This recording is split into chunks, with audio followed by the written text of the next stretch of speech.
Túlia. Então, boa tarde a todos. Hoje é dia 20 de setembro de 2014, é um sábado.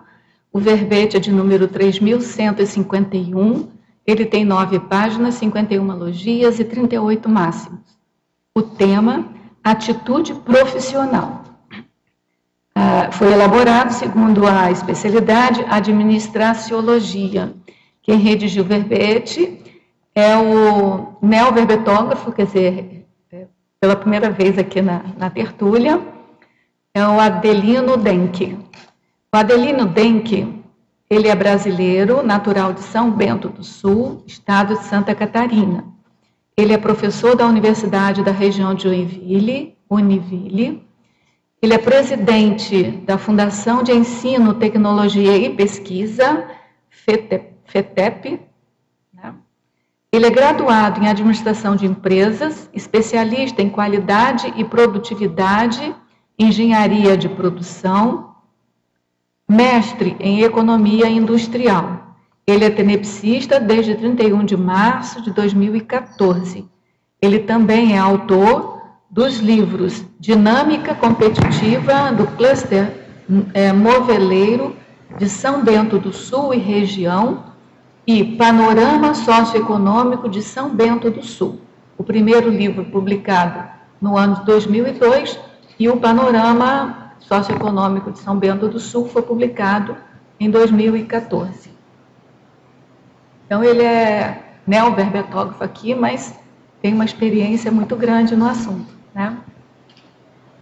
A atitude profissional é o propósito, manifestação ou postura de iniciativa eficaz da consim, homem ou mulher, perante as atividades do ofício ou profissão pessoal, aplicando racionalidade, responsabilidade, cosmoética, competência, vontade, discernimento e comprometimento, em prol da autoevolução contínua e da interassistencialidade. Na pensenologia, nós destacamos o holopensene pessoal, da holomaturidade evolutiva, a harmonia do holopensene institucional, o holopensene traforista, o holopensene universalista, a qualidade das manifestações pensênicas, a retilinearidade autopensênica, a maturidade holopensênica nas questões, reflexões e atos cosmoéticos, a autopensenização com logicidade cosmoética, o holopensene grupal da interassistencialidade e o holopensene grupal da convivialidade produtiva. Na fatologia, a competência na profissão, o foco na tareas, a força de vontade, a ênfase na melhoria contínua, o sobrepairamento ético, a intenção cosmoética e a obtenção de autoridade profissional com as mega-atitudes, o desempenho na aplicação dos atributos conscienciais, o domínio teórico e prático, que é a teática, o autoinvestimento no desenvolvimento das competências pessoais, a evitação da preguiça e má vontade diante dos obstáculos, a flexibilização nas negociações, a transparência visando credibilidade, a inovação e criatividade, a persistência sadia para obter resultados, a teimosia exagerada levando ao fracasso, a dificuldade em lidar com os impasses e contrariedades, o medo do enfrentamento, a utilização dos trafores no exemplarismo sadio e reconhecimento dos trafares na melhoria necessária, o conhecimento do sucesso alheio, a capacidade de dizer não, o abertismo consciencial para o trabalho em equipe, o feedback constante no processo de melhoria, a aceitação das mudanças e novos paradigmas, a redução do amadorismo na profissionalização, o controle do ego profissionalístico, a superação do antiprofissionalismo corruptor e a negociação interconsciencial ganha-ganha. A gente só leu parte, porque essa fatologia tem 32 linhas que constitui o máximo para o verbete. Ou seja, está bem detalhado, merece aí uma leitura mais acurada do assunto. Né? Na parafatologia, a sinalética energética parapsíquica pessoal, o apoio dos amparadores extrafísicos, as intoxicações energéticas no ambiente de trabalho, a autoconfiança nas parapercepções, a autodisponibilidade parapsíquica interassistencial, a atenção aos parafatos, a TENEPS como assistência aos colegas de trabalho, a liderança interassistencial e o paradigma consciencial aplicado na profissão. A gente também chama atenção que no detalhismo, na divisão detalhismo, temos 25 máximos, o que constitui também outro máximo para o verbete, o que também dá um status assim, de bastante detalhismo ao verbete. E na argumentologia, nós destacamos os parágrafos reeducaciologia, que de acordo com a terapeuticologia, o Adelino colocou 8 ações na qualificação profissional. Então, é uma enumeração horizontal não numerada. Então, é bom que a gente fique atento a isso.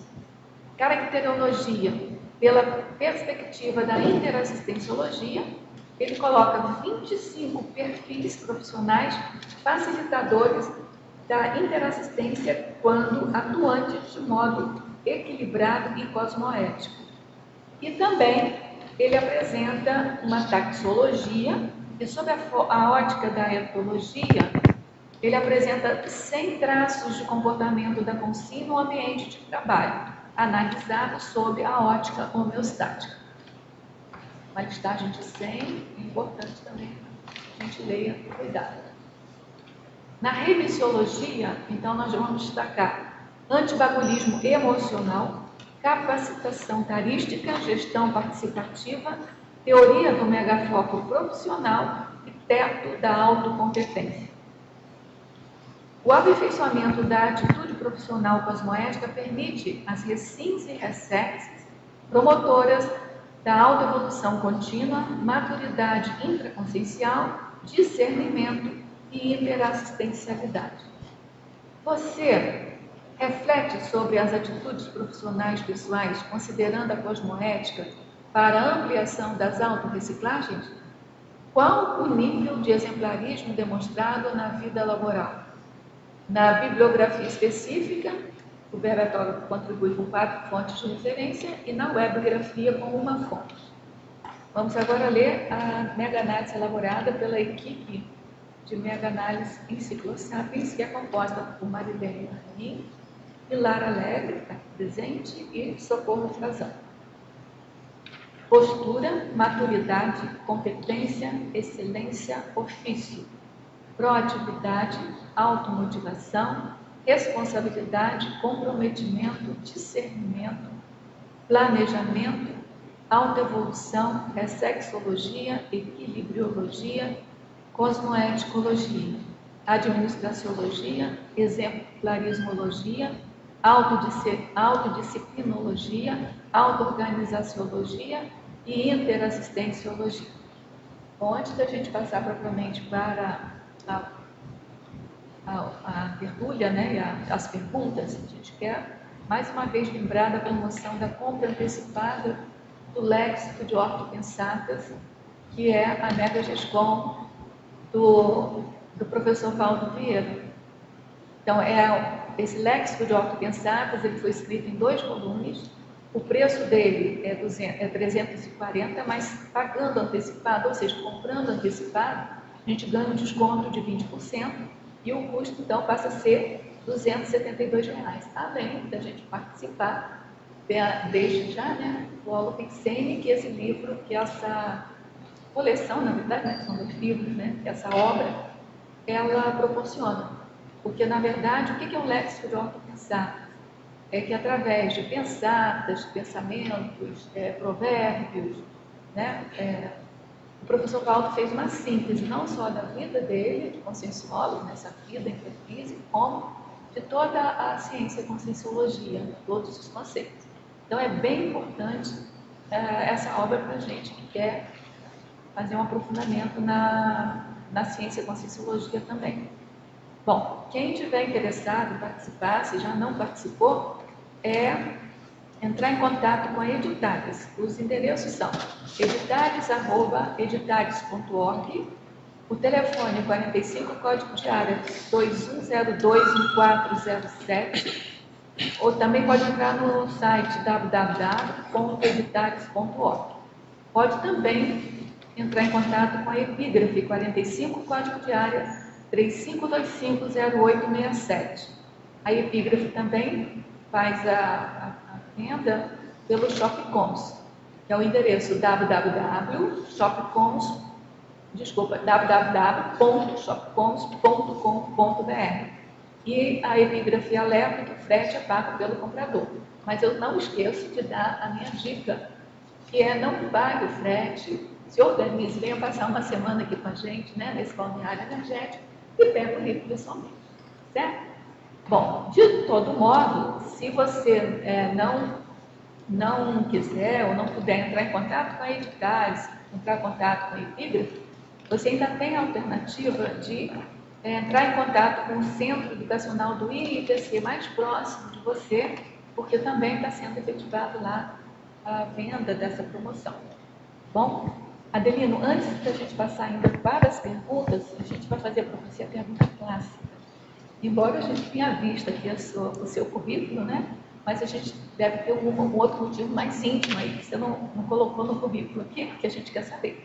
Qual é a motivação para escrever esse título para a enciclopédia da Conscienciologia no Enfoque da Conscienciologia? E se durante a elaboração do verbete, se mudou alguma coisa, se renovou algum item de paradigma, ou o que aconteceu com isso?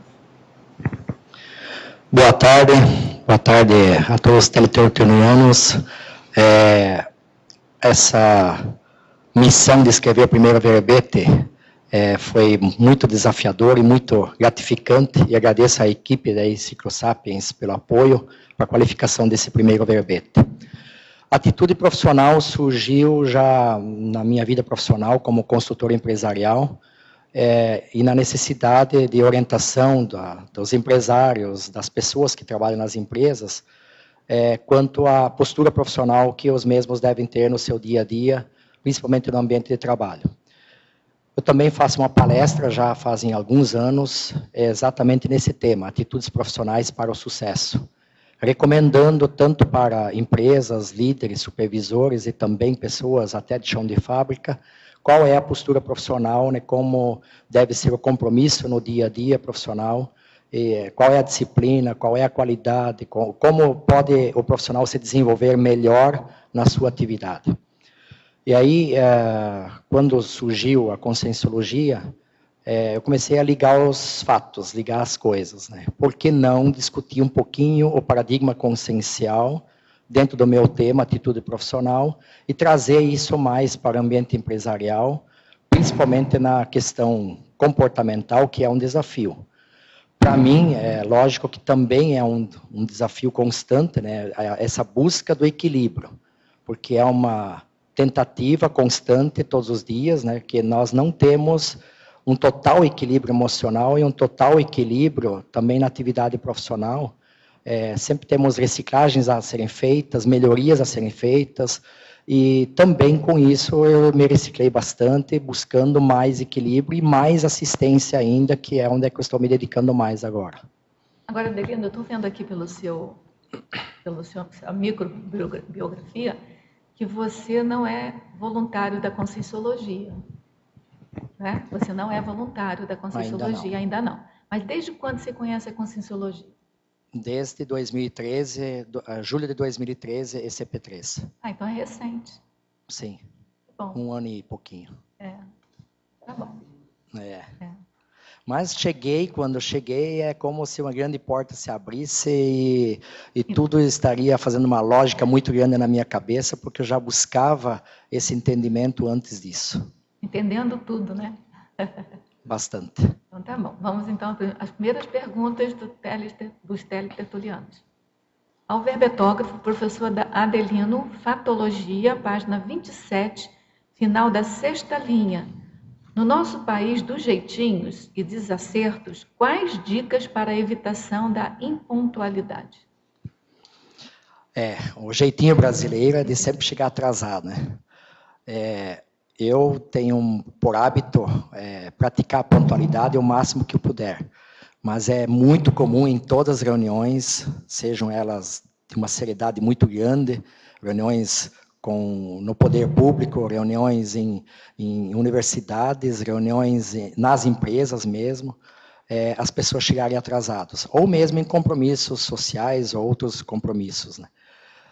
Não é o interessante, né, dentro da postura profissional, dentro de uma atitude profissional, o importante é que o profissional sempre procure estar pontualmente nos seus compromissos. Porque a maior consequência de um atraso é que a gente está atrasando compromissos de outras pessoas que nós não sabemos. Esse eu vejo assim como o fato que mais pesa.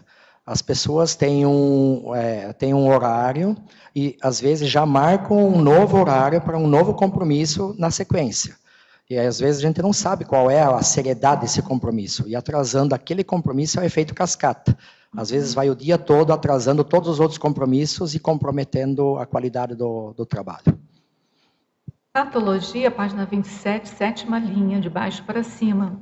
Por que é tão difícil o reconhecimento do sucesso alheio, levando ao surgimento de dores de cotovelo profissionais? Aí vem um pouquinho a humildade, né? Como nós costumamos no dia a dia falar nas reuniões, às vezes é necessário baixar um pouco a guarda, né? As pessoas sempre se acham que estão com razão e que o seu ponto de vista, o seu posicionamento é o mais adequado, é o mais correto.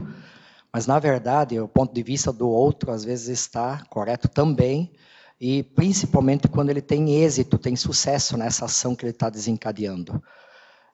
Elogiar ou reconhecer o êxito de outra pessoa não é atitude fácil, mas é necessário, pelo menos de vez em quando, né, não precisa ser sempre, mas relembrando a pessoa de que ela está no caminho certo e que ela está desenvolvendo a atividade profissional de forma adequada. Isso deixa a pessoa mais motivada, mais satisfeita, sabendo que está seguindo pelo caminho correto. O não reconhecimento gera insegurança e gera dúvidas. Será que estou fazendo o trabalho de forma adequada, de forma correta? Então, desenvolver o hábito de reconhecer, de elogiar, é muito importante para gerar, inclusive, motivação. Ainda na patologia, página 27, final da 7ª linha, de baixo para cima. Como melhorar nossa capacidade de dizer não quando necessário?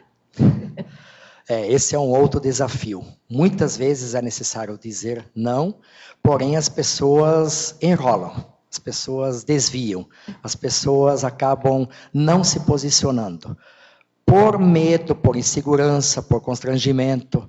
É muito comum as pessoas ficarem em silêncio, né, quando deveriam se posicionar, deveriam dizer não concordo, não vai dar certo, argumentando sobre a situação, e acabam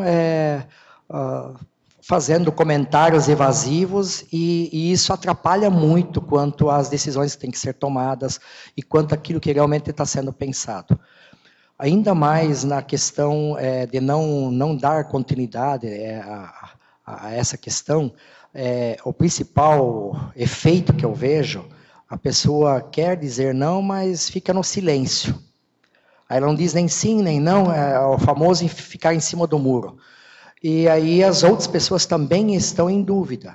Só que no dia a dia acaba aparecendo o posicionamento da pessoa, ela esquece disso. Ela ficou no silêncio, porém no dia a dia ela se posicionou mesmo no silêncio. Então, por que não economizar tempo e desgastes desnecessários se posicionando de forma imediata? Tem um livro, não sei se você já viu, Quando Digo Não, Me Sinto Culpada. Eu já li esse livro, é muito bom. Simplesinho, mas é legal, é interessante. É importante, esse negócio de dizer não é difícil mesmo. Né? Tem que ter dizer não, parece que a gente está contrariando, está dizendo alguma coisa que possa machucar ou ofender. Mas ser transparente nesse momento e se posicionar e pedindo esclarecimento, eu posso até dizer não concordo, mas dando a oportunidade de outra pessoa se posicionar novamente. Aí a gente começa a aprofundar o assunto e a compreender o que é esse não, por que esse não, e o que pode ser feito para a gente contornar as dificuldades que estão ali surgindo. Não é um não definitivo, Exatamente. É um não para começar uma discussão, né? Isso que é importante. Exatamente.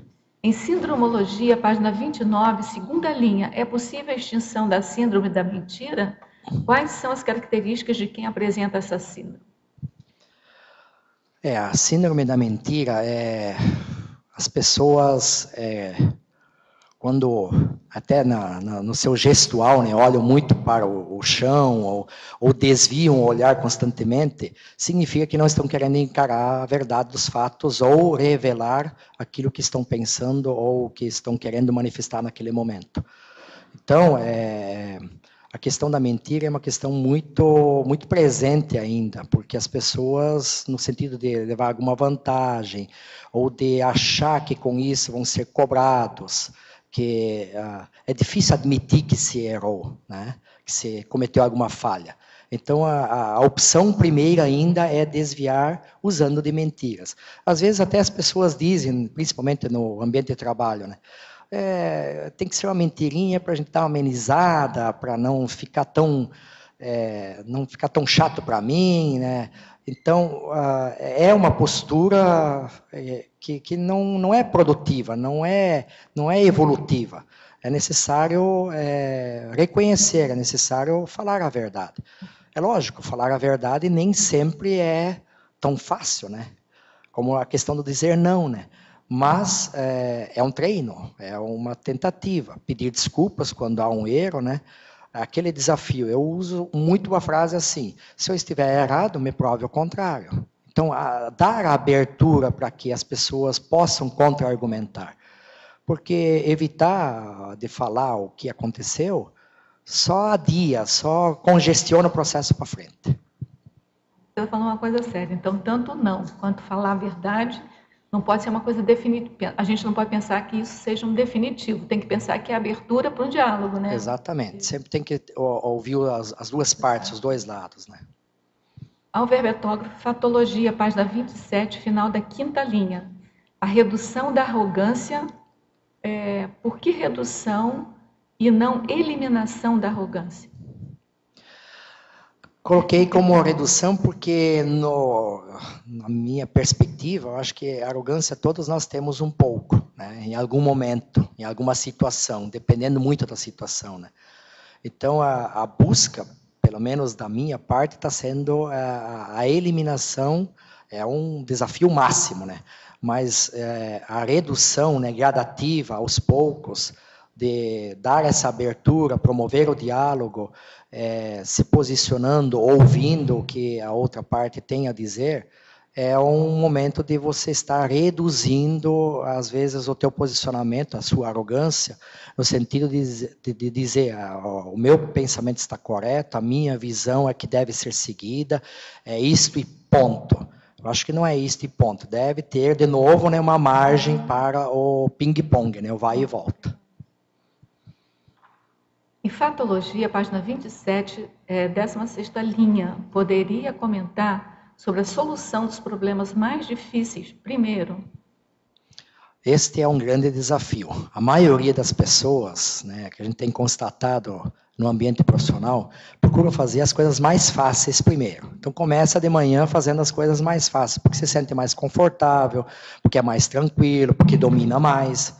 Quando, na verdade, nós deveríamos já, de manhã, na primeira hora do dia, né, a primeira coisa da agenda, selecionar e priorizar as questões mais difíceis, porque estamos com a melhor energia, e uma vez resolvido essa questão mais complexa, aquele desafio maior, você tem energia de sobra para o resto do dia para fazer muito mais coisas. Desafoga, né? Então, esse enfrentamento, esse desafio das coisas mais difíceis primeiro, é o que dá o aprendizado, que dá mais consistência para você trabalhar durante o dia todo.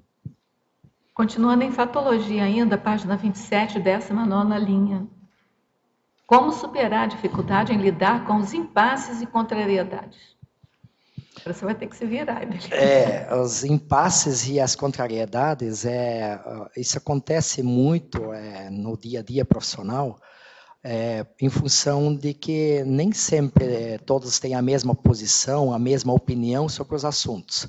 Todos nós temos experiências diferentes, viemos de culturas diferentes, de tradições familiares diferentes, e isso gera, em determinados momentos, impasses. Algumas pessoas acreditam que a sua visão está correta, ou outro profissional acha que a visão dele está correta, e este impasse, essa dúvida que fica, ela precisa novamente ser contornada através do diálogo, através do debate, através da troca de experiências. Então, algumas pessoas não se sentem muito à vontade com esses impasses.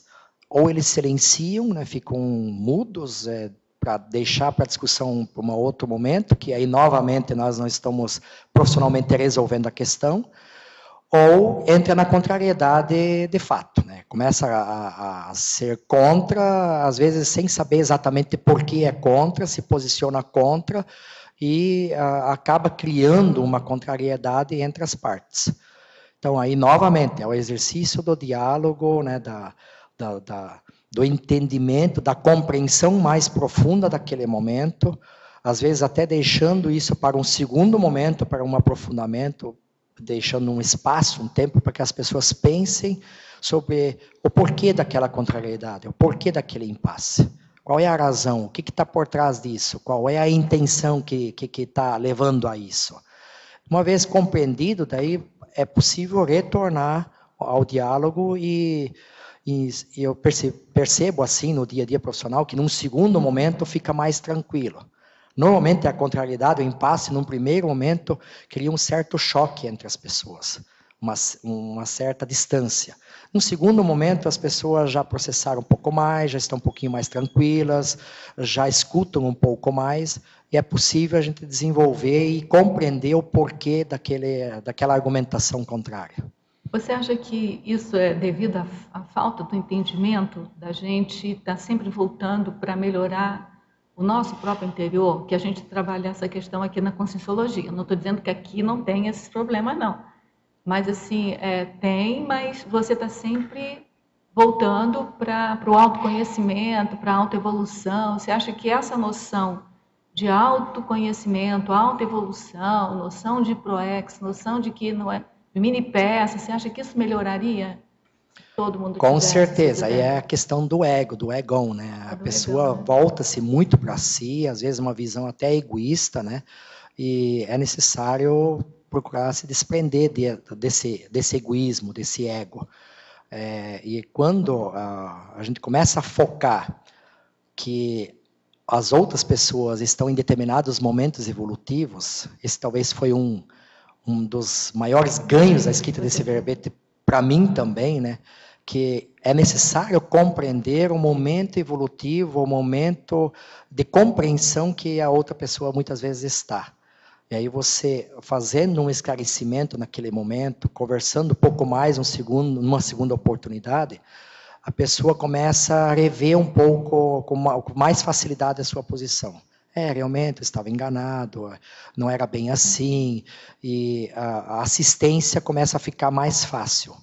Porque é um processo de assistência, de esclarecimento, quando a gente começa a direcionar os ganhos que a outra pessoa poderá ter, quando ela começa a compreender melhor e não ficar tão presa àquele conceito, àquela teoria que ela tinha no primeiro momento, ela começa a ficar mais tranquila, ela começa a olhar que ela precisa também reciclar algo, que ela precisa melhorar em algo também. Mudar o modo de ver as coisas. Exato, o modo de ver as coisas, exatamente. Tecnologia, página 28, segunda linha. Poderia comentar a técnica conhecimento, habilidades, atitudes, o tal chá? O chá já é muito famoso no meio administrativo, na área de treinamento, é muito utilizado, né?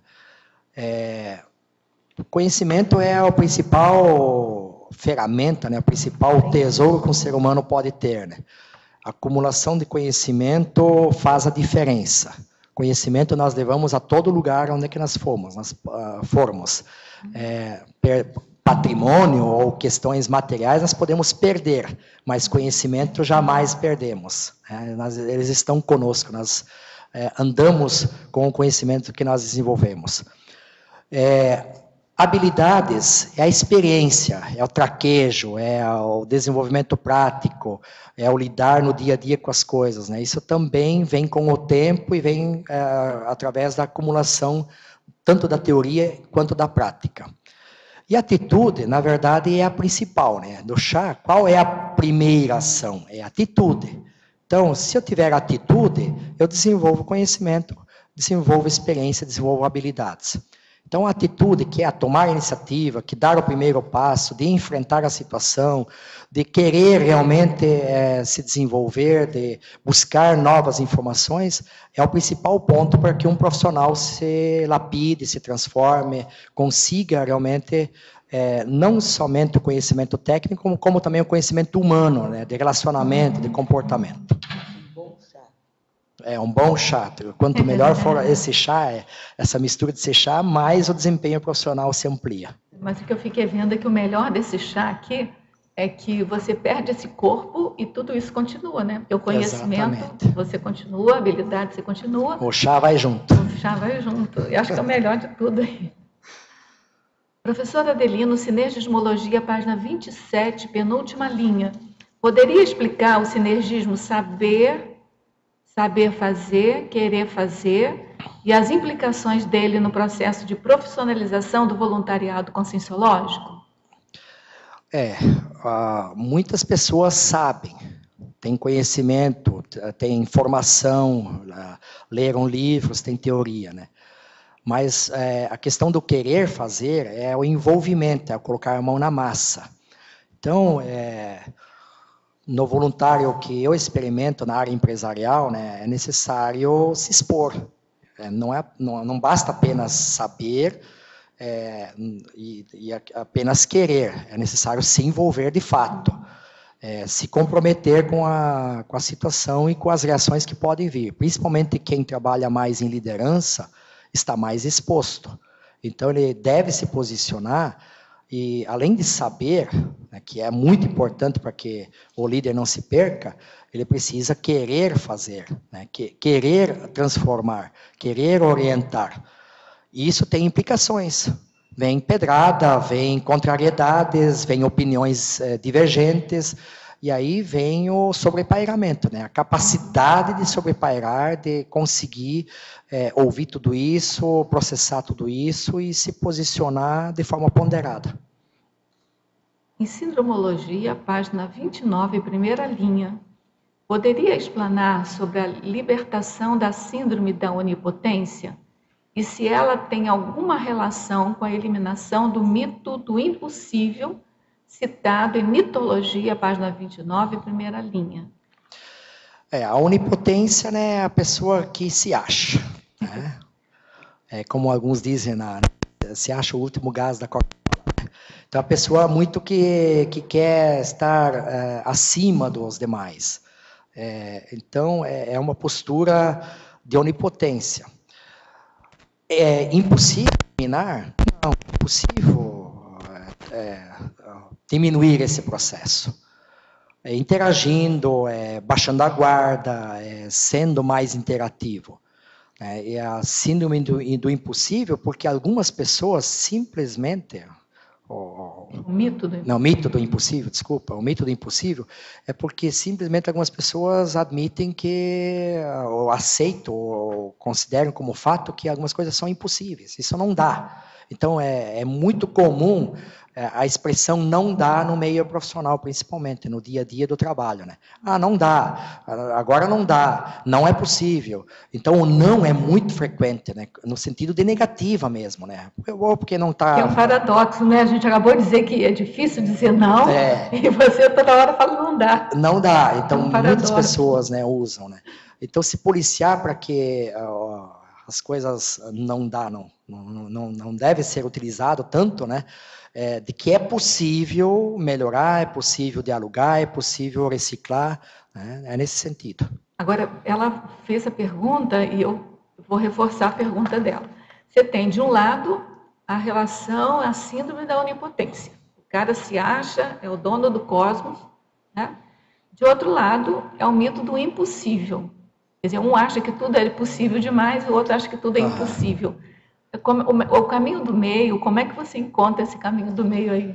Esse é o exercício que todos nós devemos fazer, né, através do estudo, através da evolução, através do esclarecimento, né, buscando, de um lado, no dia a dia, na postura de diálogo, e na outra, na busca teórica mesmo, né, para unir teoria e prática, ou seja, a atividade profissional em si e o relacionamento profissional que nós temos no dia a dia, né, para buscar exatamente essa coerência, buscar o equilíbrio, buscar o bom senso, né?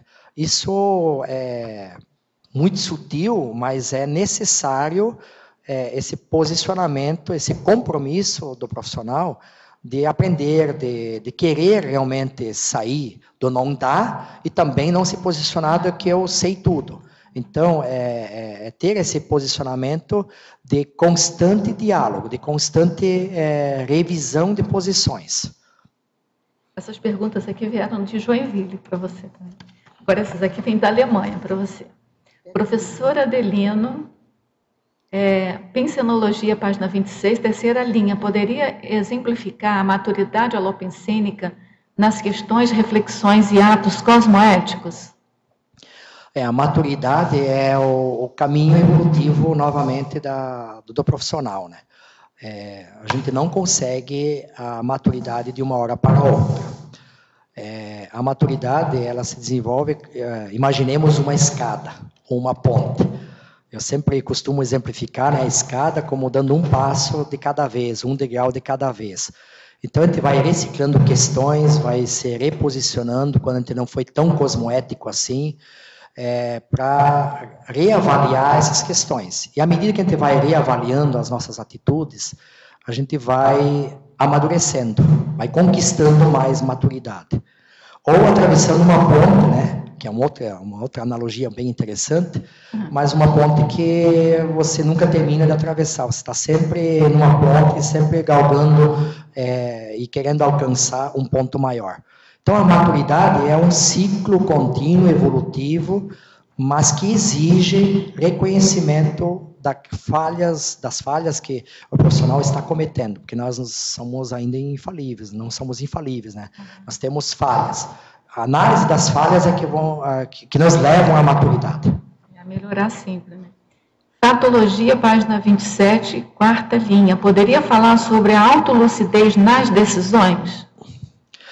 Autolucidez é quando a gente percebe quando deu a mancada, né? Quando pisou na bola, como a gente diz por aí. Essa autolucidez, ela exige compreensão, estudo, leitura, conversa sobre o dia a dia do que nós estamos fazendo, né? Como nós estamos agindo na prática profissional. E quanto mais nós estamos analisando as coisas, quanto mais nós estamos procurando compreender o que está naquele ambiente, o que está acontecendo naquele ambiente, por que aquela decisão, a nossa autolucidez vai aumentando, que é a lucidez própria. A lucidez no sentido de discernimento, de discernir o que está certo, o que está errado, no que eu posso melhorar, no que eu devo melhorar, aonde eu devo me reposicionar, até momentos que eu devo pedir desculpas para dar um passo atrás, para depois dar novamente um passo à frente. Aí eu estou demonstrando para os colegas que eu estou lúcido, que eu estou com um pensamento claro, que eu não quero ficar fechado no meu paradigma ou na minha visão, que eu aceito visão de outras pessoas, que eu aceito feedback. Uhum. Em Fatologia, página 27, 11ª linha, de baixo para cima, poderia comentar a capacidade de evitar extremos 880? O famoso 880, né, novamente, é aquela questão das pessoas, tudo ou nada. Né? O 880 significa isso. Ou eu concordo ou eu discordo. E quando discordou, não tem mais possibilidade dessa pessoa se reposicionar. Ela fecha a questão. Isso não é agradável no ambiente profissional, né? Eu até devo discordar, dizer ou não, né? Mas sempre ficar com a porta aberta, com a possibilidade aberta de um contra-argumento. Então, nem o posicionamento extremo do discordo não é interessante. Como também não é interessante as pessoas que sempre estão concordando, sempre estão dizendo sim, sempre estão aceitando tudo, sempre estão, está tudo 10, né? E depois manifestam que não era bem assim. Então, a concordância plena também não leva a evolução nenhuma. Quando toda a sujeirinha é empurrada debaixo do tapete e todo mundo fica em silêncio, a gente deve ficar preocupado, porque algo está errado. Ainda em patologia, página 27, terceira linha de baixo para cima. Poderia citar exemplos da aceitação das mudanças e novos paradigmas? Novos paradigmas, um exemplo que a gente usa muito, tanto na parte da empresa, quanto do profissional que está atuando na empresa, é a aceitação da inovação. As inovações do dia a dia são muito importantes para que a gente tenha uma visão de novos paradigmas. As mudanças, porque nada existe em caráter permanente, né? Tudo pode mudar a todo momento. E aí dentro dessa inovação nós temos N variáveis. É a questão da produtividade, a questão da organização pessoal, da organização profissional, da questão da própria qualidade. São diversas questões que eu posso me reposicionar e inovar, fazer melhorias. Aí eu estou mudando, estou reciclando. Em reeducaciologia, página 30, poderia fazer um comentário em geral com exemplos sobre este parágrafo? Na reeducaciologia, sabe qual é? Na argumentologia, sim, página 30? Reeducaciologia. Ela quer que você faça um comentário geral. Então, vamos por partes. A aplicação inteligente da autorreflexão. A autorreflexão é um processo pessoal, né, íntimo da pessoa, de parar e refletir sobre os seus atos. É o pensamento constante sobre as possíveis falhas que a pessoa cometeu, ou que nós cometemos, né? As questões que não foram feitas com tanta qualidade, então essas questões eu preciso parar e refletir. Então a autorreflexão é aquele momento de parada, às vezes até de fazer uma pequena listagem, de fazer algumas anotações, no que eu posso melhorar, como eu posso melhorar. A qualificação do CPC. Aí eu já estou, quando estou fazendo uma boa reflexão, eu já estou qualificando o meu CPC, o meu Código Pessoal de Cosmoética.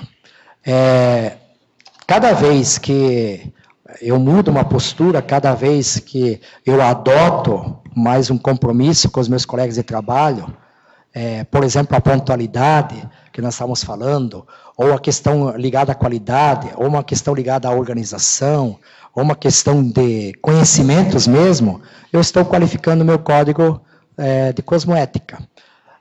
Sempre lembrando que o que tem que ser bom para mim tem que ser bom para todos, né? Então, eu tenho que pensar no bem comum. Cosmoética não significa pensar só nos meus interesses, eu tenho que pensar no interesse da empresa como um todo, eu tenho que pensar no grupo, eu não posso ter um pensamento egoísta. Aresexes, isso leva à reciclagem existencial, quer dizer, a pessoa ao longo da vida vai se reposicionando. Com certeza hoje eu tenho novos hábitos em relação a alguns anos atrás. E com certeza eu vou desenvolver novos hábitos profissionais no meu futuro em relação ao momento que eu estou hoje. É o processo evolutivo. Aí sim, tem muita ligação com a própria autorreflexão, mas é aquela reciclagem um pouco mais profunda, intraconsciencial. Né?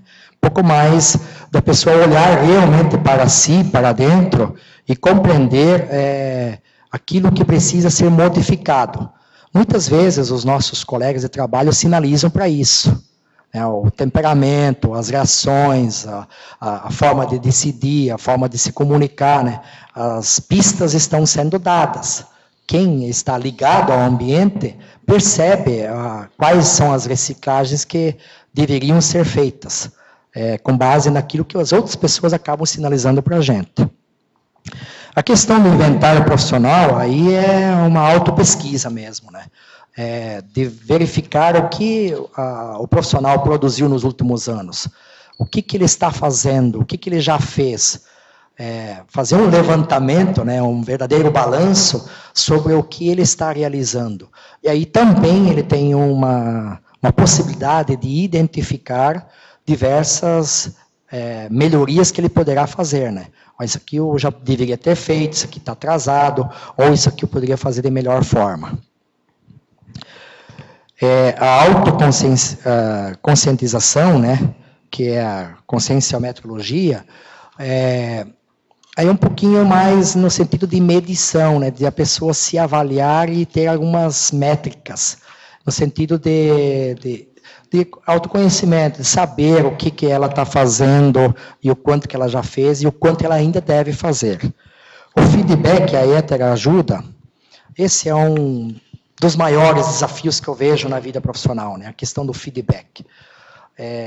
É muito comum as pessoas não lidarem muito bem com o feedback. A hora que receber o feedback, ou que alguém se colocar à disposição, que a heteroajuda, há uma resistência bastante grande ainda. Vamos conversar sobre o seu desempenho, ou vamos analisar aonde devemos alterar algum procedimento, algum método de trabalho. A tendência natural é a pessoa ter resistência e se fechar. Quando deveria ser ao contrário. Puxa, se alguém está pedindo para nós conversarmos, para avaliarmos algum processo, eu devo estar aberto a identificar os pontos de melhoria. Na verdade, ele se transforma numa verdadeira oportunidade de melhoria. Na área da qualidade, a gente fala muito disso, né? Não é uma não conformidade. A pessoa não está totalmente não conforme em determinada situação, mas há uma excelente oportunidade para melhorar. E aí, quanto mais abertos e receptivos nós estivermos, mais oportunidades evolutivas a gente tem naquele momento.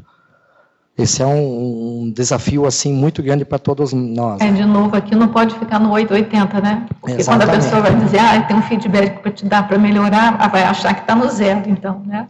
Não pode, né? Então, sempre aqui o verbete vai permeando, né? A atitude de busca do equilíbrio, né, entre os extremos. Né? E a própria organização profissional, a partir da implementação de metas, que é a questão do planejamento, que finaliza essa questão da reeducação profissional, planejar é agir antes de executar. Só que a maioria das pessoas, novamente, tem a tendência de partir para a ação, sem planejamento. Todo mundo parte para a ação, vai direto, já vai fazendo, quando muitas vezes é necessário fazer uma parada, refletir um pouco e fazer o planejamento antes de executar, para saber as etapas, saber os prazos, saber quais são as ações. Senão nós temos muito retrabalho, vai, faz de novo, tentativa e erro, aí tem desperdícios ao longo do caminho, desperdício de tempo, desperdício de recursos. Então o planejamento é uma ferramenta essencial, é uma disciplina que eu leciono, né, é essencial para que a gente se organize, para que a gente ganhe tempo e ganhe em qualidade.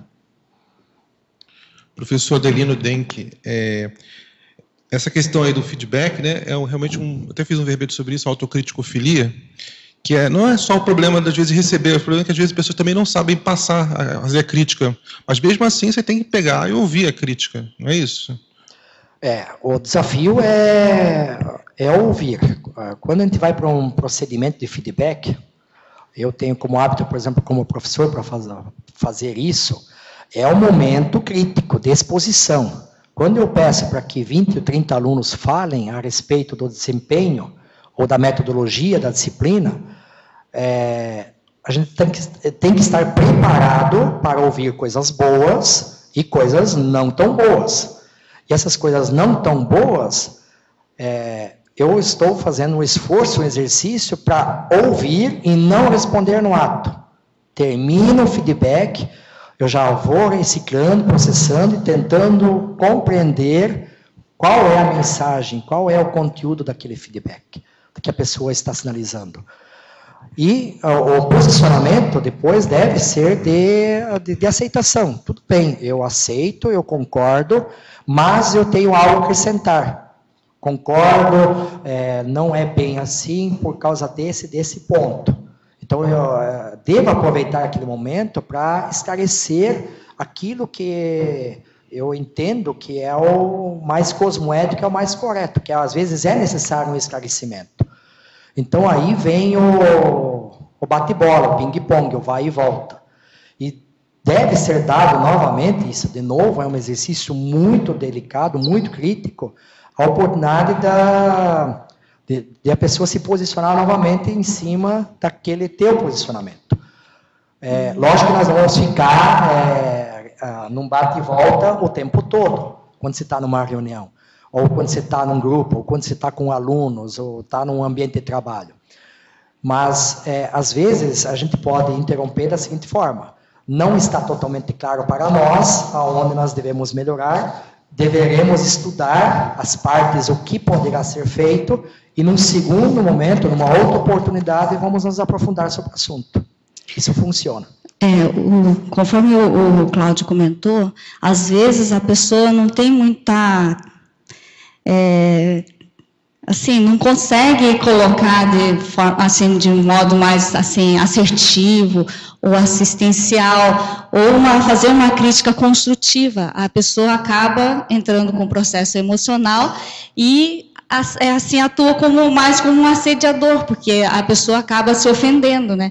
Então, nesse sentido, queria lembrar, né, que os assediadores são os nossos melhores amigos, porque eles apontam aquele ponto que a gente precisa melhorar. Então, é um contraponto, né? Então, não é porque a pessoa veio com agressividade ou que não soube colocar da melhor forma que a gente vai descartar, né? Então, não devolver, como você falou, não devolver assim na mesma moeda ou, né, agir também com agressividade, mas naquele momento, né, ter pelo menos como uma hipótese, né, para fazer a análise. O emocional, quando fala mais alto, complica todo o processo. Então, o autocontrole emocional é fundamental. Eu já tive experiências onde esse descontrole emocional chega num bate-boca, num descontrole de agressões, de palavras inadequadas. Eu já tive no passado também posturas mais diretas, mais objetivas, mais contundentes no sentido daquilo que eu estou pensando naquele momento.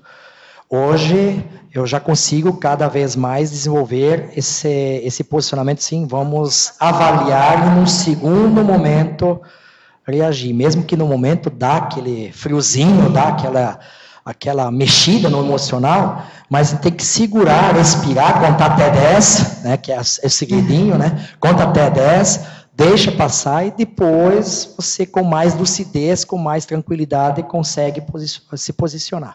Dentro disso que você falou, Keiko, eu fiquei pensando aqui, eu concordo com você que o assediador, às vezes, presta um serviço bem importante para a gente, mas a gente não precisa de fazer o papel do assediador com o outro, né? A gente tem que ter mais equilíbrio na hora de fazer o feedback também. Exatamente. Porque a gente assim, engole, quando você vai fazer o feedback, você não faz feedback, você joga na cara, isso não é fazer feedback. Não é o feedback, né? Exatamente. Então, isso é você fazer o papel do assediador. Professor Denk. Só um instantinho. Cláudio, ele quer fazer pergunta? Não, só para entrar dentro do debate aí. O ideal é a gente não precisar do assediador, a gente ter autonomia para ser assertivo, né? Não ter o parâmetro como assediador. E a partir da nossa própria autonomia, ser exemplarista também para o assediador, sem ele deixar interferir no nosso holopensene. Esse é o ponto ideal, né? Lógico que a gente está calgando aí para isso. A gente vai conseguir. É uma realidade que faz parte, né? Infelizmente, mas é desafiante. E aqui na megapensenologia, na penúltima, tem 7 megapensenes na capa, você coloca assim, temos atitudes repensáveis, né? Diz exatamente respeito a isso, a sua abertura como líder mais cooperativo, líder servidor, uma liderança renovadora, que é o que parece que você ensina. É isso mesmo? Exatamente. Temos atitudes repensáveis, no sentido de que eu devo e posso assumir uma posição dentro de uma discussão, deixa eu repensar. Eu vou reavaliar o meu posicionamento, vou repensar e, num outro momento, com os devidos argumentos, fatos, às vezes, eu consigo tratar de novo da questão e deixar uma coisa mais esclarecida, um processo mais esclarecido. O principal ponto, trabalha muito isso na área da qualidade, é a evidência. Então, muitas coisas, às vezes, estão na área da mentira, estão na área do achismo, estão na área dos interesses pessoais, e quando você está com as evidências, quando você tranquilamente mostra aquilo que você tem de registros, aquilo que você tem de informações, a outra pessoa vai ficando desarmada, vai ficando numa posição que ela tem que admitir que ela jogou, que ela blefou, que ela forçou a barra. E esse posicionamento sutil, às vezes, de informações e evidências, faz com que você consiga, sem muita imposição, sem muita força, esclarecer a situação e a pessoa acabe, ela se reposicionando, ela repensa a situação. Então, você induz a outra pessoa também a repensar a atitude dela. Está na linha bem da diplomacia, né? Paradiplomacia. Professor, aqui na patologia, na página 27, tem a penúltima linha, controle do ego profissionalístico. Poderia comentar, por favor? Já comentei há pouquinho sobre essa questão do ego pessoal, né?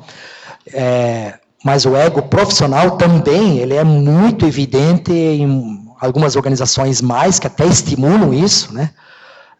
Para que a pessoa fique mais inflamada, mais dona de si, mais motivada, né? E, às vezes, faz com que as pessoas, através disso, né, através até do estímulo da empresa ou de superiores, acaba, né, naquela famosa expressão, se achando de novo, né, se achando demais. E acaba não articulando de forma adequada, não trocando ideias com o grupo, toma decisões meio que unilaterais, acaba se segregando dentro do grupo, que não é o ideal. O ideal é nós estarmos em sinergia, estarmos em grupo, estarmos trabalhando em equipe o tempo todo.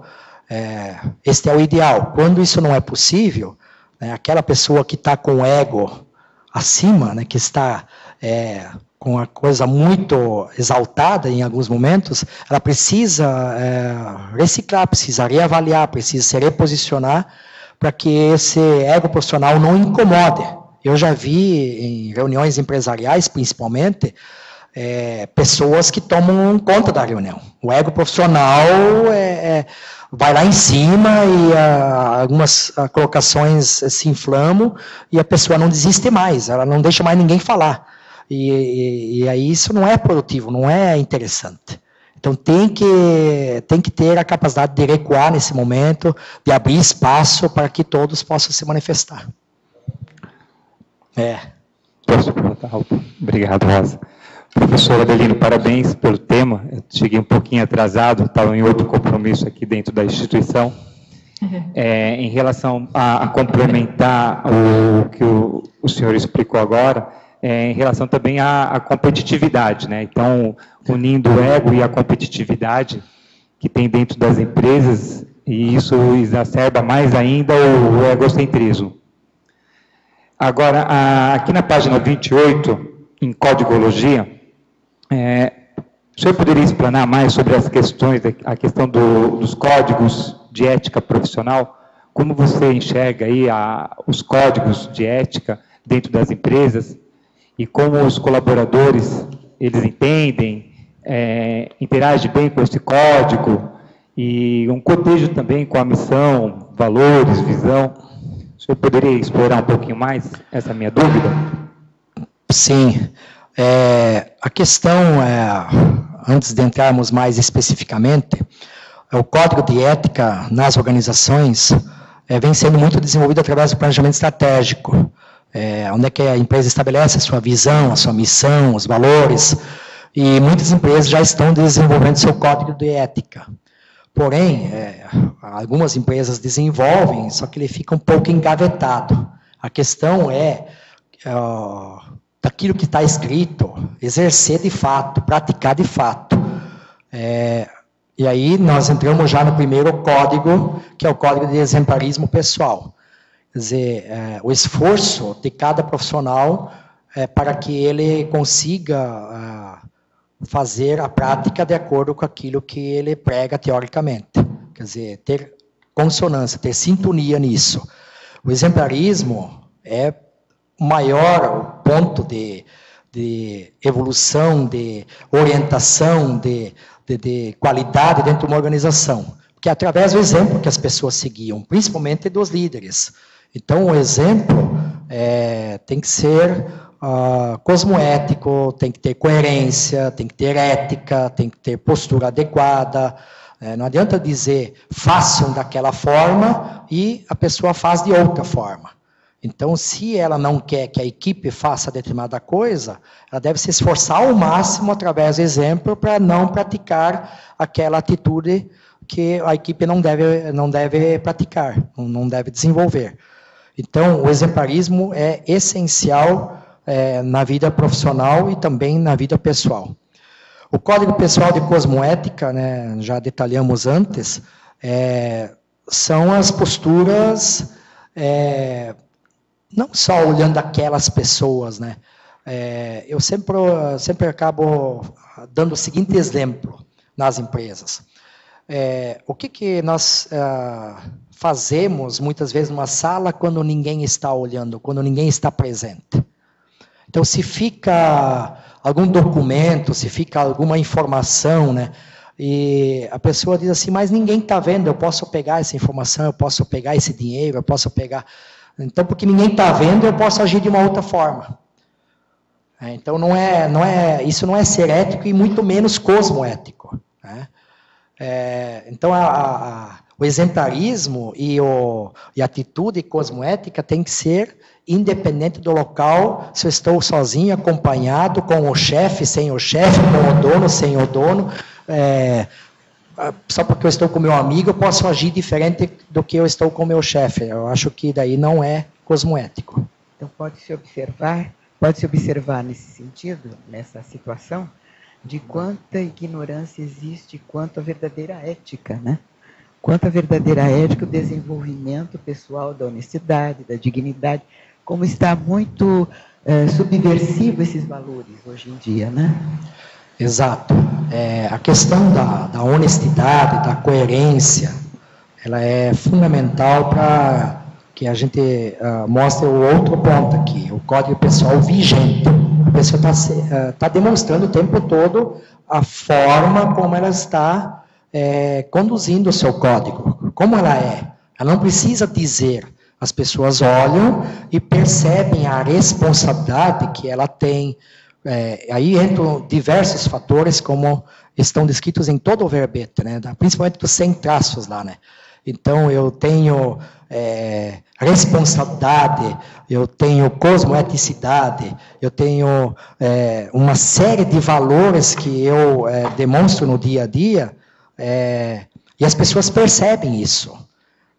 Fica uma marca registrada. É que você sabe que está sendo observado. Exatamente. Não está sendo fiscalizado, mas está sendo observado. Os seus exemplos, a sua conduta, os seus valores praticados. Né? E aí, a questão cultural, por exemplo, envolve bastante. Existem culturas, né, ou formas de pensamento que certas questões são permitidas. Em outras culturas, certas questões não são tão permitidas ou são vistas de uma outra forma. Então, o que às vezes é ético aqui para nós, não é ético no Oriente ou vice-versa.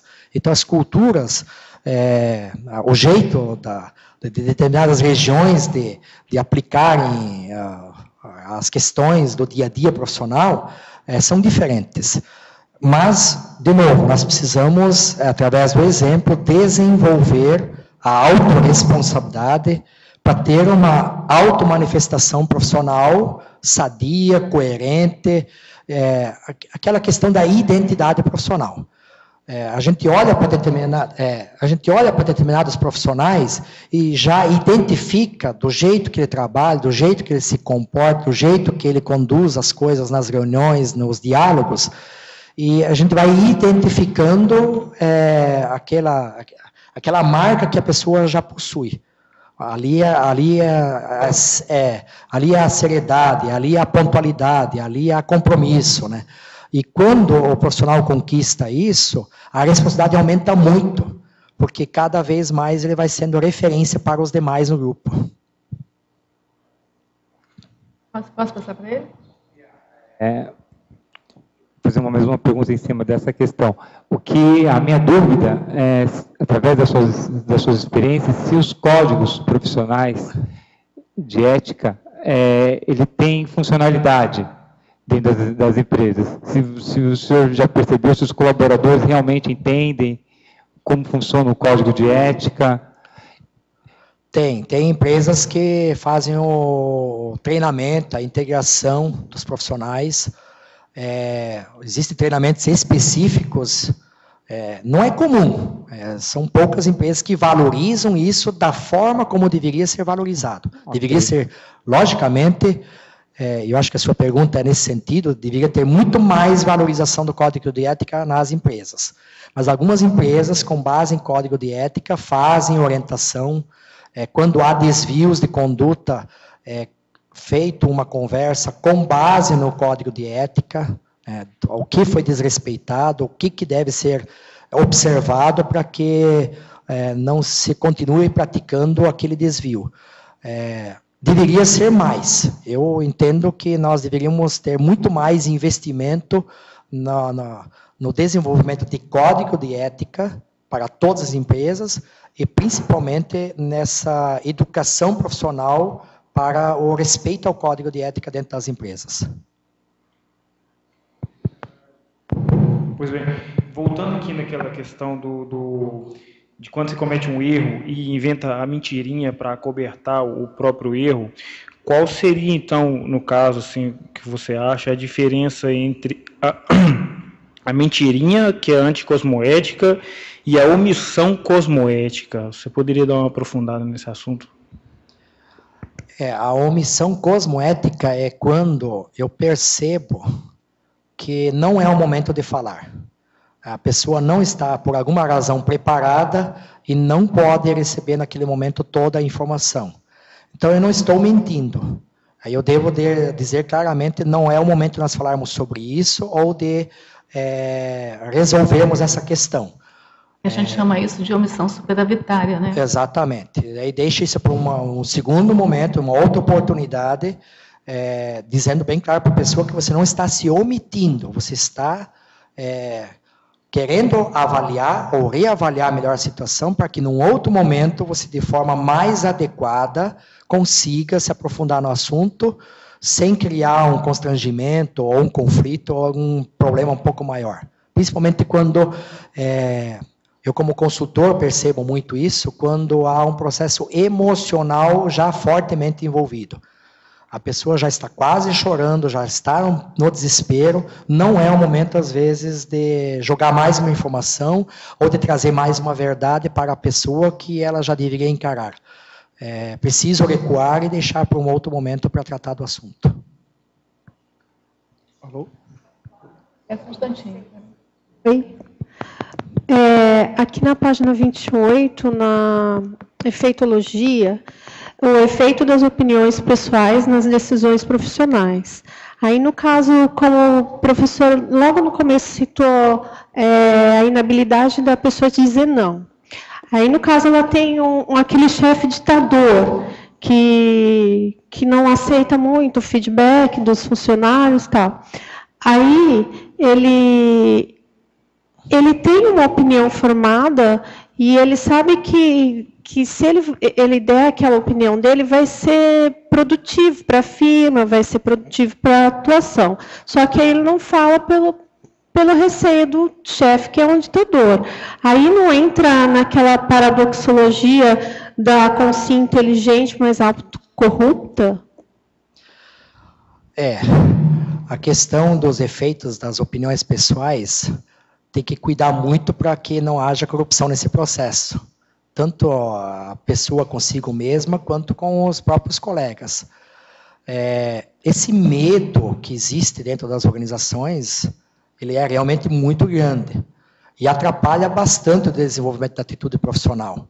Então, esse receio de falar com o chefe, ou com o supervisor, ou com o superior, e de ser mal interpretada, ou de ser cobrado, porque já conhece o estilo, da pessoa, né, a forma de cobrança que poderá vir se ela abrir o jogo, se ela falar aquilo que está pensando, aí vem muito a questão da cosmoética, de novo, daquela pessoa que tem a responsabilidade maior, que é, no meu caso, consultor, ou o diretor da empresa, ou da pessoa que é o responsável por um time. Então, não adianta você querer cobrar alguma coisa se o teu pensamento é diferente ou se o teu exemplarismo é diferente. Então, é o paradoxo, né? A pessoa, ela quer dar exemplo, ela quer tomar uma decisão, ela quer orientar o funcionário, porém, ela é autocorrupta, ela não, em outros momentos, fala de outra forma, com outro colega ou com outro subordinado, fala de uma outra maneira. Isso não é correto, não é ser ético com o colega de trabalho. Mas qual é o grande entrave que eu vejo em tudo isso? É o medo. O principal ponto é a postura e a responsabilidade de quem tem mais lucidez, de quem tem a responsabilidade de liderança naquele momento, de quebrar as barreiras, de tirar o medo das pessoas no processo.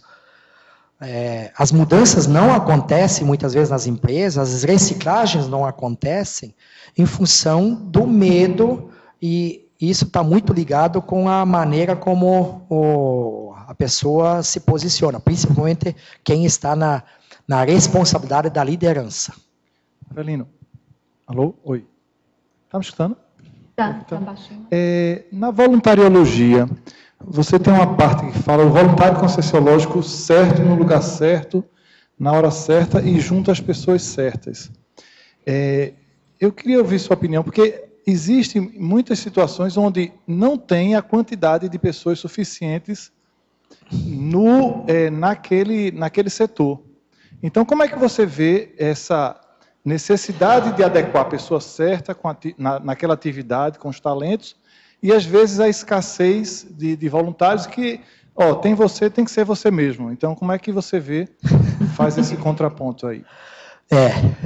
Esse é um desafio, né, não só na conscienciologia, que a gente também percebe, mas como em todas as organizações, né? As pessoas de prontidão, as pessoas que estão a fim de realmente assumirem compromissos, são poucos. De enfrentamento, são poucos. Então, acabam ficando sempre os mesmos. Esse, na verdade, é o maior desafio de nós líderes, nas empresas, quando eu estou em processo de mudança, em reuniões, sempre, como professor em sala de aula, nós devemos estar estimulando a participação de novas pessoas no processo. Sempre estar convidando novas pessoas, trazendo exemplos, trazendo questões no dia a dia, para que as pessoas assumam um pouco mais o compromisso. É fácil? Não é. Isso é uma tarefa árdua que deve ser feita no dia a dia, e quem é líder tem ainda mais uma responsabilidade dentro disso que você comentou, que é identificar qual é o perfil da pessoa, para que o perfil adequado seja encaixado na tarefa adequada. Nem sempre temos os talentos, os perfis adequados disponíveis. O que as empresas mais reclamam hoje em dia, nesses últimos anos aqui, é a qualificação das lideranças e profissionais qualificadas em determinadas áreas. Não é exatamente da qualificação técnica que os empresários ou as organizações estão reclamando. Elas estão querendo profissionais que aceitem desafios, que aceitem comprometimento, que estão a fim de aprender. Os profissionais que estão a fim de realmente aprender, as organizações até já colocam anúncios da seguinte forma: procura-se profissional em determinada área, não precisa saber tudo tecnicamente, desde que tenha ética, tenha compromisso, tenha honestidade, responsabilidade, vontade. O resto aqui nós ensinamos. Uma das coisas, Avelino, que eu fico pensando assim, você deve conhecer a gestão por competências, não é? Que você falou do chá. Sim. E aí a gente ali ainda resultado e entregas. Eu fico pensando assim, será que se a gente colocasse, aí é uma reflexão que eu tenho, vez por outra, pensado nisso. Será que se a gente colocasse a gestão por competências, onde a filosofia aqui, para sentar naquela cadeira, tem que ter a descrição da função, o cargo, né? Você detalha tudinho o que é que é. Será que se a gente colocasse isso e junto com essa descrição melhor das competências, colocasse também a qualificação das pessoas para sentar naquela cadeira, num contexto da CCCI e da IC, como é que você vê aliando esse fator da qualificação, né, e a especificação das funções a serem feitas no comitê? Como é que você vê isso aí? Mas esse é o X da questão. A descrição da competência necessária, ou da função, ou do cargo, nem sempre é a parte mais difícil. A parte mais difícil, mais complexa, é identificar os talentos, o perfil das pessoas para exercer essas competências, de acordo com a função ou o cargo que a pessoa vai exercer. Então, o grande desafio da liderança hoje em qualquer instituição é exatamente ter a habilidade de identificar, através do diálogo, através de algumas... Hoje também tem muitos testes, né, muitas avaliações que poderão ser feitas, que são mais técnicas, mas principalmente as avaliações mais difíceis, que são as comportamentais, que são as de perfil do profissional mesmo, né? E aí sim aproximar o profissional daquela função que tem mais coerência, que ele terá mais êxito para se desenvolver. Muitas vezes você perde um bom profissional dentro da empresa, ou dentro de uma instituição, que é excelente, por exemplo, em finanças, e procura colocá-la numa função de contato, de comunicação, de vendas, por exemplo. Então, perde um excelente profissional numa atividade, procurando desenvolvê-la em outra função, em outra competência. Por que não enriquecer ou não desafiar mais o profissional que já está na sua função e se aprofundar mais e se qualificar mais nas competências da função que ele exerce ou na atividade que ele está exercendo? Aí ele terá uma carreira mais exitosa, vai estar mais autorrealizado, né, autorrealização, e um desempenho mais gratificante para ele. Até porque essa área de comunicação é uma área extremamente, assim, instável e que desafiante, né? Ela mexe muito com o ruído de comunicação. Você falou pegar um rapaz da área de levar para a comunicação. Comunicação é lidar com o ruído, com o desassédio o tempo todo, né? O perfil da pessoa tem que estar predisposto para isso, né? E tem pessoas que assimilam isso, que convivem com isso com uma certa naturalidade, e outros não.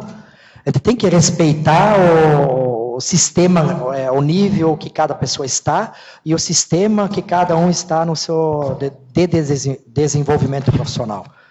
Eu acho que quando a gente começar a identificar o perfil e respeitar no grau que a pessoa está, e você apoiá-la ao máximo nisso, acredito que nós estamos potencializando a carreira profissional dele e ajudando ele na atitude mais profissional. Gente, olha só, a Sara vai te fazer uma pergunta, depois eu vou pedir licença a vocês. Tem 7 perguntas aqui de teletertulianos. Eu vou voltar para as perguntas dos teletertulianos, depois eu volto para vocês, tá? É só a Sara que está na vez. Parabéns pelo verbete, né, professor Adelino. Na página 28, em tecnologia, você coloca 3 técnicas ali, né, que é da PNP, da CHA e da FOFA. Eu estou abreviando, né? Você poderia explicar essas 3 técnicas que você coloca? Ok. A PNP é uma técnica interessante para, dentro daquilo que a gente já está debatendo, fazer a avaliação de desempenho, um feedback construtivo para um outro profissional, começando sempre a destacar os valores positivos que o profissional tem, destacando naquilo que ele já é bom, que ele já tem destaque. Você reconhecendo os valores, as coisas positivas, abre o espaço para você tratar das coisas mais negativas, ou seja, os trafares. Então, destaca os trafares primeiro e depois você entra no trafar que você quer avaliar com aquele profissional. Analisa o ponto que tem que ser melhorado, levando novamente para o positivo, levando novamente para um trafor da pessoa. Eu sei que você é capaz, eu sei que você é competente e que você é capaz de superar esse ponto fraco, esse trafar ou esse ponto negativo. Então, é uma técnica que funciona muito bem. Abre positivo e fecha positivo. O chá, como nós já detalhamos antes, o conhecimento é muito importante. Vamos com o conhecimento a todos os lugares. E a habilidade, a experiência que nós desenvolvemos ao longo do tempo, mas a principal ação, a principal atividade do profissional é a atitude, é agir, realmente. Então, a atitude que vai nos levar a desenvolver o conhecimento e a habilidade e a experiência cada vez mais. E o FOFA, o FOFA, é uma metodologia que vem do planejamento, o SWOT em inglês, que são os pontos fortes, pontos fracos, e as oportunidades ou ameaças, ou os trafores da pessoa, os trafares, ou as oportunidades e as ameaças. Quando está falando de trafores e trafares, ou de pontos fortes e pontos fracos, nós estamos falando para dentro da organização ou para dentro da pessoa, no sentido da pessoa mais intraconsciencial. Quando nós estamos falando de oportunidades e ameaças, nós estamos olhando na organização para o ambiente externo, estamos olhando para o entorno da organização, ou quando é a pessoa, nós estamos olhando no entorno do profissional. Aquilo que será oportunidade, ou poderá ser oportunidade para ele, no ambiente que o cerca, e aquilo que poderá também ser uma ameaça, alguma delimitação que ele precisa tomar cuidado para que isso não prejudique o desempenho dele. Bem, então, gente, como combinado, depois a gente volta para vocês. Alverbetógrafo, Fatologia, página 27, 11ª linha. Poderia comentar o autodesenvolvimento intelectual na consecução da Proexis? O desenvolvimento intelectual, a intelectividade, é buscar cada vez mais conhecimento, estudar, ler, participar de seminários, ou seja, buscar a visão multidisciplinar, realmente, multifuncional, multiorganizacional. Isso vai fazendo com que a pessoa tenha uma cosmovisão, uma visão bem mais abrangente, uma visão mais de cima, olhando como um todo. O exemplo que eu sempre utilizo é o tabuleiro de xadrez, Tem diversas jogadas no tabuleiro de xadrez, mas olhando o tabuleiro de xadrez de cima, é possível você olhar e prever diversas jogadas. Ou olhar a floresta de cima. Você olha uma floresta, é um conjunto de muitas árvores. À medida que você vai fazendo um zoom e vai descendo, você vai enxergando cada vez melhor as árvores e vai cada vez especificando mais o conjunto de árvores até que você possa chegar numa árvore individual. Então, essa holovisão, vamos dizer assim, faz com que a pessoa, através do seu intelecto, das informações multidisciplinares que ela possui, consiga com maior facilidade identificar a sua proexis e com aquilo que ela se identifica, por que ela se identifica com aquilo, quais os assuntos que ela tem afinidade e assim por diante. Em Parafatologia, página 27, 3ª linha, poderia aprofundar a autoconfiança nas parapercepções? Esse é um desafio que eu estou assim, colocando para mim mesmo e ficando cada vez mais atento. Quando eu estou no ambiente profissional, ficar cada vez mais atento à sinalética do ambiente e à sinalética pessoal minha e também das próprias pessoas. Então, quanto mais a gente presta atenção e fica atento ao ambiente, a gente começa a perceber coisas que muitas vezes antes a gente não percebia. A gente não estava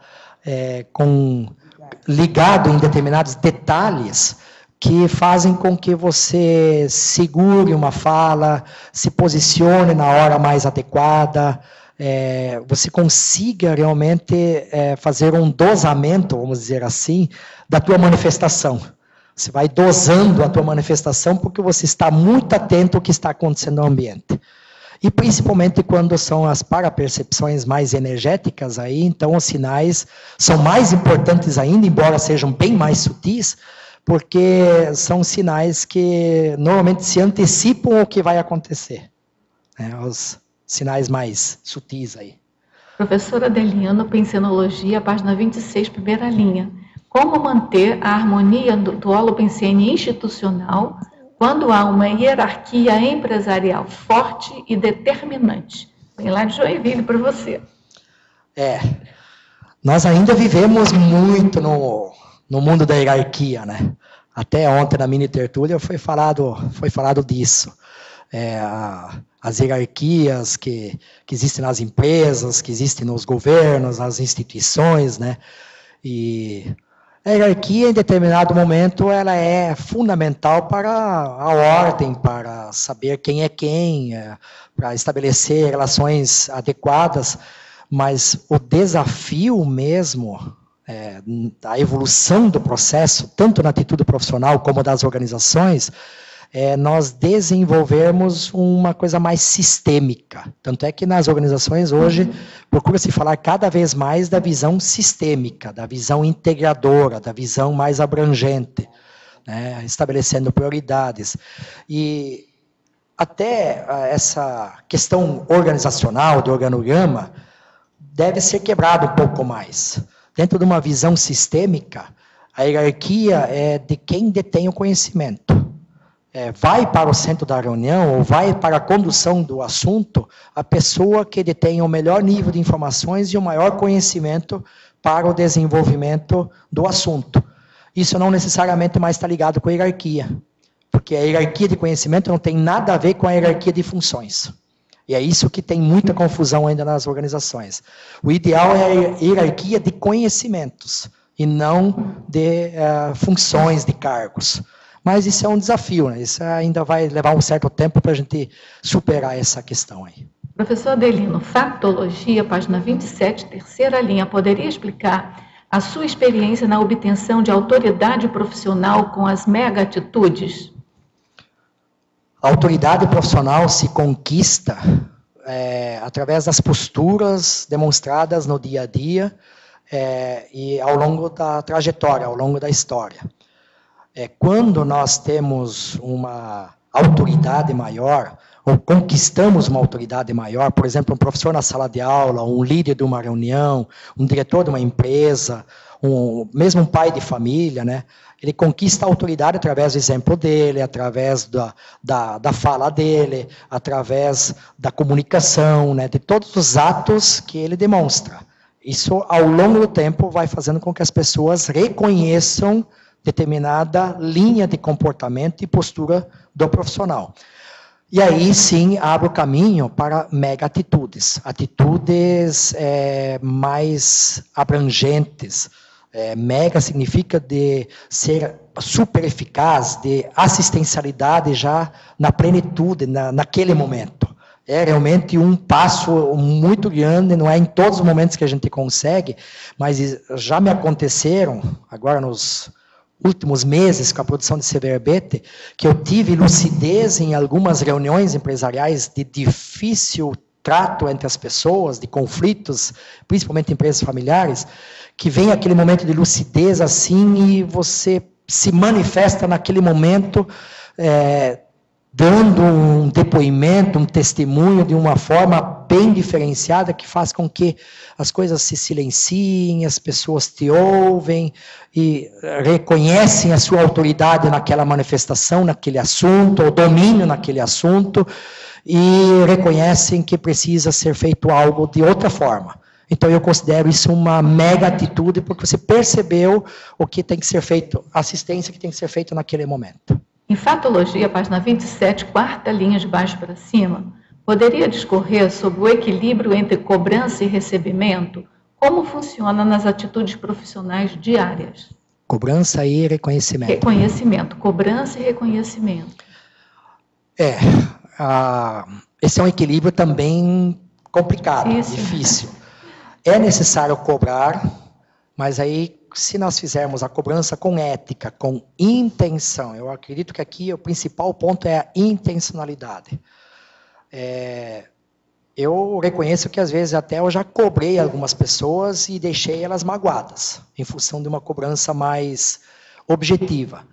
Mas quando a tua intencionalidade é de acertar, de orientar, de esclarecer, e mesmo depois você percebendo que deixou alguma questão emocional pendente, e você vai lá, pede desculpas, ou se reposiciona, ou procura reorientar a questão, você percebe que você está contribuindo, você está enriquecendo alguma coisa para a pessoa.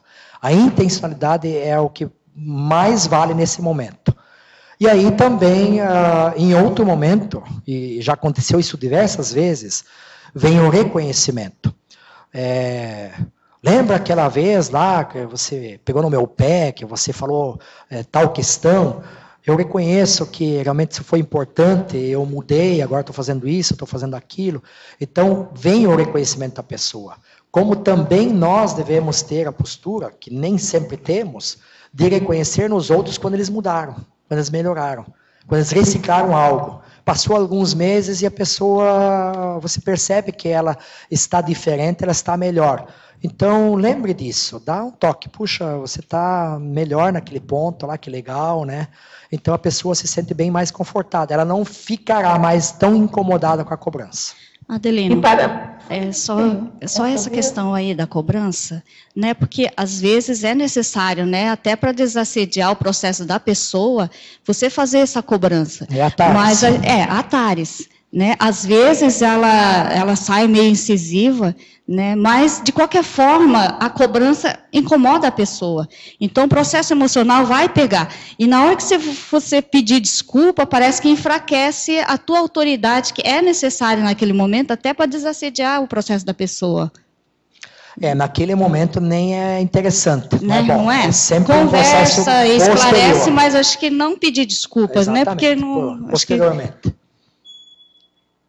Em Parafatologia, página 27, primeira linha. Poderia explicar como realiza na prática, durante a jornada de trabalho, a autovivência do estado vibracional profilático?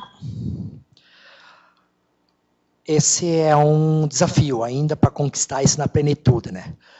Sempre que eu percebo no trabalho, na atividade profissional, que algo está... o clima está mais pesado, que algo não está bom, que o ambiente não está legal, às vezes não é possível fechar os olhos e fazer uma concentração, um estado vibracional.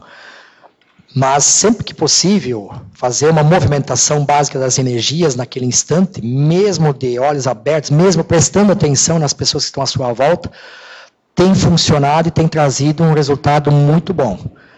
E já tenho também utilizado em alguns momentos, em preparação às reuniões, a saidinha para o banheiro lá para fazer uma mobilização com uma concentração de energias e depois vai para a fonte. Que como eu lido com consultoria e com reuniões de mudanças e conflitos frequentes para tomada de posição, principalmente em empresas familiares, às vezes é necessário se preparar energeticamente para enfrentar essas reuniões, para conduzir o processo da maneira mais equilibrada possível. E dentro desse processo, fazer a movimentação de energias tem sido fundamental e cada vez mais para conseguir manter o equilíbrio dentro do processo. Professor Adelino, qual é a sua visão a respeito do autor James Hunter, o livro O Monge e o Executivo, uma história sobre a essência da liderança, colocando a ideia do líder servidor? As empresas utilizam na prática esse ensinamento ou fica apenas na teoria? Não caberia a inclusão deste livro na sua bibliografia específica? Eu vou complementar aqui. Quando eu li sobre esse líder servidor, eu achei bem interessante. Eu só não gosto do termo. Não sei se você tem outro termo para usar a mesma coisa. O livro O Monge Executivo é um livro campeão de vendas no mundo todo, né? Ele foi muito lido, ainda é muito lido e muito utilizado pelas organizações. Na verdade, talvez o líder assistencial, né? É melhor do que servidor, né? Incluir ele na bibliografia eu acho interessante, ele tem lições muito interessantes, no sentido de que os líderes devem estar realmente a serviço, né, das demais pessoas. Então, esse servidor é no sentido assistencial também que ele coloca. É muito interessante como ele ainda fica bastante na teoria, né? Muito se fala em congressos, assisti palestra dele num congresso lá em Joinville, quando ele esteve lá. Interessante porque ajuda muitos profissionais em determinados níveis evolutivos que eles estão também. Então, a mensagem, a forma, ajuda. Porém, nós temos muita coisa para fazer ainda. Tem muita coisa por parte das organizações ainda e por parte dos profissionais, porque realmente ele chegue naquilo que ele coloca como plenitude de serviço, né, aos liderados. Pelo que eu entendi, é você fazer junto com, né, diminuir essa distância entre líder e liderado. Se colocar de igual para igual. Eu penso que essa questão da cobrança que a Kiko falou, ela fica de menor importância, porque você está fazendo junto ali. Estão todos no mesmo nível, no mesmo processo. Não tem mais hierarquia. Não tem. Quer dizer, hierarquia sempre vai ter, né? Eu acho que sempre vai ter um certo tipo de hierarquia por causa do conhecimento que você falou. Mas é um outro tipo de liderança que me chamou bem a atenção. Eu senti, assim, mais afinidade com essa ideia. Mas isso nós vamos deixar para o próximo verbete ali, que vamos falar de gestão e liderança, que vai aparecer mais nesse processo aí. Você queria perguntar? Hoje vai vir no próximo. Bom, agora o Adelino é de vocês. Num ambiente totalmente patológico, onde a gente percebe o assédio e a gente vê que as pessoas não querem ser ajudadas e não querem mudar. O que a gente faz? Eu já enfrentei isso diversas vezes, né? Conversando com algumas pessoas, 1, 2, até 3 vezes, sobre determinada situação, determinado comportamento, e no passado eu até já forcei um pouco mais algumas orientações, no sentido que a pessoa procure mudar. Mas a gente precisa respeitar o que eu chamo de livre-arbítrio. A pessoa tem o livre-arbítrio de permanecer como ela está. Ou, aqui a gente chama muito também do estupro evolutivo, né? Não adianta forçar a barra, não adianta forçar excessivamente, porque a pessoa não está naquele momento, e se ela realmente não quer mudar, é um direito dela. O que acontece nas empresas, quando o profissional não tem atitude suficiente, é livre-arbítrio dela. Eu sempre digo, as pessoas não são demitidas, elas se autodemitem, é uma opção dela. Só que o que eu tenho procurado passar é que quando há necessidade de mudança, o juiz de futebol, é uma analogia que eu faço também, ele dá um cartão amarelo, o segundo é vermelho. Na empresa, nós precisamos dar 1, 2, 3, 4. Lá no 5º, 6º, daí se não deu mais, a pessoa não está entendendo, não está aceitando, não está querendo, aí livre-arbítrio, é a opção dela, a escolha dela, a gente pode ficar bem tranquilo que a gente fez a nossa parte, fez o que deveria fazer, e não precisa ficar com nenhum peso de que você não esclareceu, que você não orientou. Ok. Tânia. Adelino, aqui na fatologia, na 7ª linha de baixo para cima, no finalzinho da 7ª linha, a capacidade de dizer não. O que você quer colocar com isso aí? Pegou, viu, Adelino? Pegou. Já tinha perguntado? Já. Ele responde. Mas essa questão é que muitas vezes as pessoas acabam se omitindo, né? Não dizem ou não, né? Enrolam a situação, deixam no silêncio, né? Quando deveriam se posicionar. Porque realmente dizer não é difícil. Dizer com firmeza, com tranquilidade, não concordo, e principalmente colocando as razões. Quando a pessoa diz apenas ou não pelo não, não vale, não é interessante. Sempre estimule a outra pessoa, por que não? Qual é a razão? Qual é a fundamentação sobre esse não? E aí, quem sabe, as coisas pegam outros contornos, né? Muitas vezes a gente já contornou situações que o não virou sim, ou virou, vamos avaliar uma segunda oportunidade. Agora, não se esconder, quando é não, é não. E isso, às vezes, choca um pouco as pessoas, mas é necessário, com firmeza, às vezes com cuidado, colocar o não e permitir o debate, permitir a manifestação da outra pessoa. Sim, tem mais outra. Essa é a terceira linha de baixo para cima, no começo. O equilíbrio entre razão e emoção. Também já perguntaram? Não, mas está muito naquilo que eu falei sobre o 880, né? Não irmos para os extremos, né? Toda vez que nós conseguimos utilizar mais a racionalidade, nós teremos atitudes profissionais mais ponderadas e mais equilibradas. O emocionalismo, a parte emocional, eu diria que é o maior travão nos profissionais ou o maior travão das próprias organizações. Então, o emocional deixa o processo muito confuso, sem decisões, com adiamentos, as pessoas ficam sem saber exatamente o que está acontecendo, não há esclarecimento, e procurar controlar o emocional é de fundamental importância para conseguir avaliar melhor as situações. O ideal sempre é ter o máximo de racionalidade para poder tomar decisões. Professor Denk. Eu ainda tenho mais uma, é a última. Vai, tá. Nós temos 3 pessoas, tem que ser mais breve. Tá, na neossinapsologia, essa é. As neossinapses criadas pelo insucesso. Isso é interessante. A maioria das pessoas tem a percepção de que o insucesso, né, o fracasso, é uma derrota, uma perda. Na verdade, todo insucesso, todo fracasso tem algo a nos ensinar. Eu mesmo já passei por alguns fracassos, tanto na atividade profissional como pessoal, e estou procurando tirar o máximo de lições disso. E nas empresas é igual, todo mundo tem fracasso, os profissionais têm fracasso. O objetivo é aprender com o insucesso. Cláudio e Sônia. Então vai, Sônia, você. Poderia falar mais sobre o último Mega Pensene? Tá ligado? Atitude grita. Tá ligado o microfone? Para cima. Tá. Toda atitude grita. Exato. Mesmo quando nós não nos manifestamos, né, não tem nenhuma atitude, às vezes o silêncio é uma atitude. Né?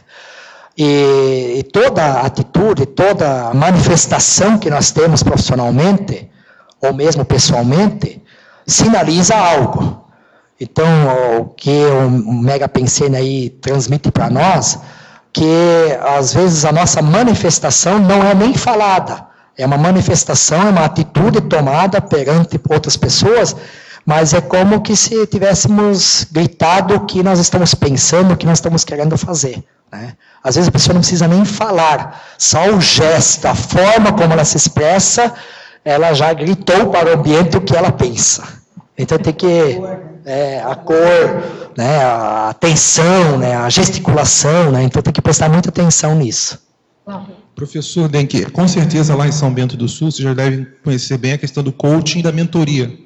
Eu queria que o senhor falasse um pouco quais atitudes indicadas e evitáveis nesse processo de mentoria e também falar um pouco da sua reciclagem da sua família, o ciclo familiar e o aspecto multidimensional desses 1 ano que você está conhecendo. Tá, o coaching é aquela orientação, né, que a gente está fazendo todos os dias praticamente nas empresas, né, mas eu estou fazendo coaching comigo mesmo com esse verbete aqui de atitude profissional e com certeza tanto o ambiente familiar quanto o ambiente profissional é mais equilibrado, é mais homeostático, é mais ponderado, é mais assertivo quando deve ser e o paradigma consciencial tem me levado a perceber mais aquilo que está acontecendo no ambiente e me posicionar no momento mais apropriado e de forma mais apropriada. Então, tem sido, assim, um crescendo, e eu diria que são alguns degraus que eu já galguei nessa vida profissional como consultor, e agora buscando com dedicação e determinação mais outros passos aí, né, mais outros degraus, para qualificar ainda mais a minha atitude profissional, né, o meu posicionamento como consultor, como professor, no sentido de esclarecimento, no sentido de orientação aos demais. Uma pergunta final, então, seria, aqui na Conscienciologia, os pesquisadores falam muito em hábitos sadios e rotinas úteis. Essa técnica é aplicável nas empresas? Tem empresas que procuram melhorar as suas rotinas, procurar hábitos cada vez mais saudáveis, estão muito focadas nisso, valorizando muito o ser humano. Eu já percebo, assim, uma abertura bastante grande. Só que o caminho ainda é bastante grande para que a gente desenvolva mais essa visão sistêmica, essa visão até do próprio paradigma consciencial, e principalmente essa questão do sobrepairamento, essa capacidade cosmoética de sobrepairar e de ouvir todas as opiniões e, dentro disso, conseguir um posicionamento de equilíbrio, de profissionalismo, de uma pensanidade, de uma intencionalidade mais reta, mais coerente. Bom, gente, o nosso tempo já se esgotou. A gente parabeniza você, Adelino, pelo seu primeiro verbete. Obrigado. A gente aguarda os outros, porque você viu que esse tema é bem importante, né? Mas a gente também aguarda agora a sua chegada como voluntário da Conscienciologia. Né, para você depois fazer Já está a caminho. Já está a caminho? Então está ótimo. Né, porque depois você vai falar um pouco dessa coisa da gestão dentro das nossas ICs, da nossa realidade mais específica, né, aqui dentro, tá bom? Ok. A gente parabeniza, então, aguardamos, então, os próximos verbetes. Nós agradecemos a presença de todos vocês, das perguntas, das energias trocadas aqui. São vocês, né, que movimentam, vocês presentes e vocês teletertulianos. Nós aguardamos vocês nos próximos dias de tertúlia. Nós temos tertúlias todos os dias, de 12h30 a 2h30. E o debate só se faz se vocês estão presentes, se vocês fazem perguntas também para a gente, junto aqui com o nosso verbetógrafo do dia. Tá certo? Então, a gente passa agora para os nossos anúncios. Obrigado. As pontuações da tertúlia de hoje são 32 assinaturas no livro de presença, 23 perguntas presenciais e 23 perguntas respondidas online. Hoje nós temos 4 recados. A Rosemary com o curso Introdução à Serenologia, o Rômulo com Acoplamentário, o Amin com Escola de Parapsiquismo e a Alzira com curso de campo de imersão em conscienciometria. Boa tarde a todos. Estou aqui para convidá-los para o curso Introdução à Serenologia. Esse curso acontecerá aqui no CAEC, nos dias 14 a 16 de novembro. Tem como equipe docente o professor Frederico Gannen, ele vai atuar como IPCOM, a professora Elizabeth Rodrigues, eu e o professor Wilson Henning. Os objetivos são colaborar na estimativa do percentual pessoal de serenismo, compartilhar para tecnologias de pesquisa amplificadoras do autodiscernimento e, através da compreensão do modelo evolutivo do conscienciograma, aferir aí o grau de serenismo pessoal. As inscrições poderão ser feitas na recepção do CAEC, as informações pelo telefone, código de área 45 35252652 e pelo e-mail caec@caec.org. Muito obrigada e estaremos aqui esperando por vocês. Boa tarde. Gostaria de convidar a todos os presentes e aos teletertulianos para participarem do curso Acoplamentário, que vai ocorrer entre os dias 26 a 28 de setembro, né, com os EPICONs Ana Luísa Rezende, Alcir Alves e Rui Bueno. A temática desse acoplamentário será liderança interassistencial. Então, para todos aqueles que querem desenvolver a clarividência interassistencial, é uma boa oportunidade. Mais informações podem ser obtidas no site do CAEC ou na própria recepção do CAEC. Até mais, obrigado.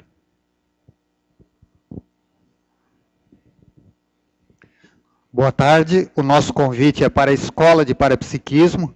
Nós vamos ter a quarta turma, essa quarta turma da escola, que vai se iniciar em janeiro de 2015.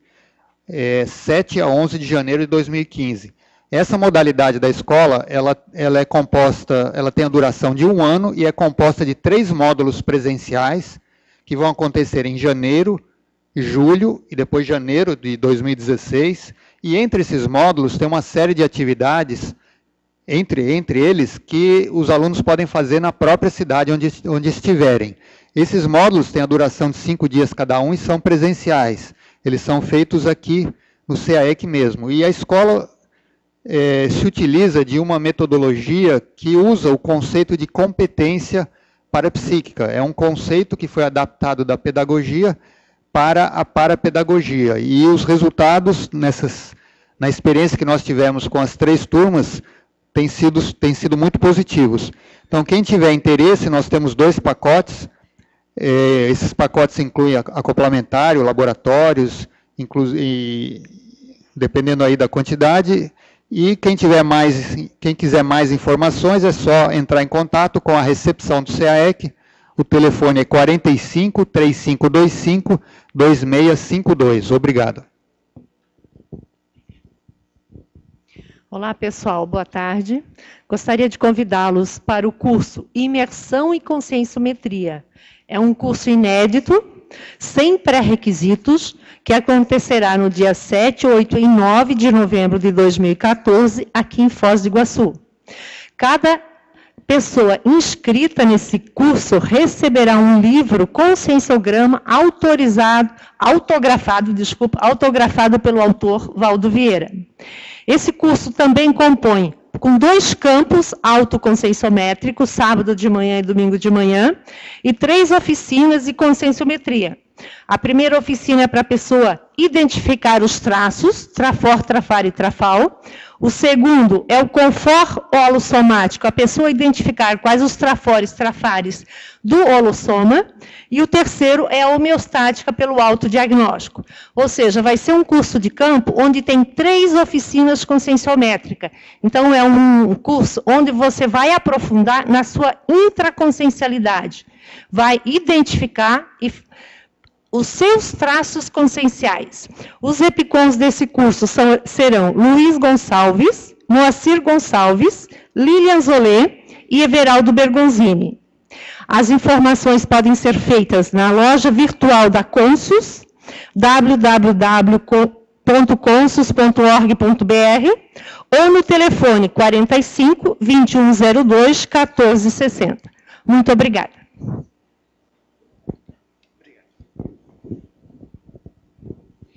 Para amanhã, teremos o verbete Persistência Edificadora, especialidade Autodeterminologia, com o verbetógrafo Fernando Civelli. Obrigado e boa tarde a todos.